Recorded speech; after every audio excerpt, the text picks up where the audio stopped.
মুক্তিযুদ্ধের চেতনা প্রতিনিয়ত তাড়া করে পটুয়াখালীর নির্মাণ শ্রমিক সাহেব আলীকে। সংসারের টানাপোড়েনের মাঝেও এই চেতনার বিকাশে নিজ উদ্যোগে নির্মাণ করেছেন অনেক ভাস্কর্য।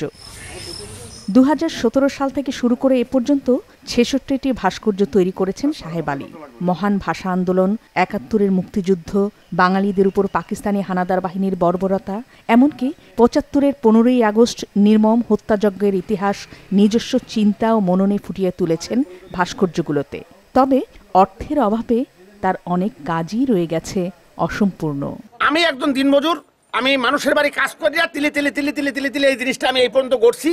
বিভিন্ন দূর দূরান্ত থেকে মানুষগুলো আইসা এই নতুন প্রজন্ম স্বাধীনতা সম্বন্ধে কিরকম হত্যা, কিরকম লুট, কিরকম দর্শন, কিরকম হাজারি, কিরকম খুন, কিরকম রক্তপাত, কিরকম দর্শিতা হচ্ছে, কিরকম মায়ের সামনে দর্শিত হচ্ছে, এই সিনগুলো আমি এনে প্রকাশ করছি জাতির উদ্দেশ্যে। যদি একটা গুলি চলে আর যদি আমার লোকদের উপর হত্যা করা হয়, ওই যে বঙ্গবন্ধুর এই হাতটা 7 মার্চের হাত, বঙ্গবন্ধু বলেছিল। হ্যাঁ, বঙ্গবন্ধু বলেছিল। সাহেব আলীর ভাস্কর্যগুলো মুগ্ধ করে দর্শনার্থীদের। আমার জন্মভূমি, এটা আমার বাংলাদেশ, এখানে গুলি ছাড়তে পারবি না।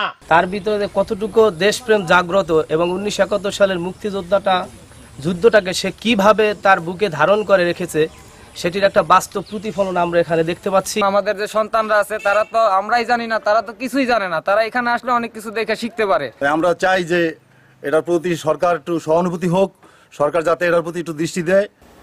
সাহেব আলীর ভাস্কর্য নির্মাণ কার্যক্রম অব্যাহত রাখতে প্রয়োজনীয় সহযোগিতার আশ্বাস দিয়েছে সংশ্লিষ্ট কর্তৃপক্ষ। এই শিল্পকর্মটি বাঁচিয়ে রাখার জন্য আমি জেলা পরিষদের পক্ষ থেকে তার পাশে থাকব। এর আগে মাছরাঙা টেলিভিশনে সংবাদ প্রচারের পর সাহেব আলীকে ভাস্কর্য নির্মাণে আর্থিক অনুদান দিয়েছিল জেলা পরিষদ। মাছরাঙা নিউজ ডেস্ক।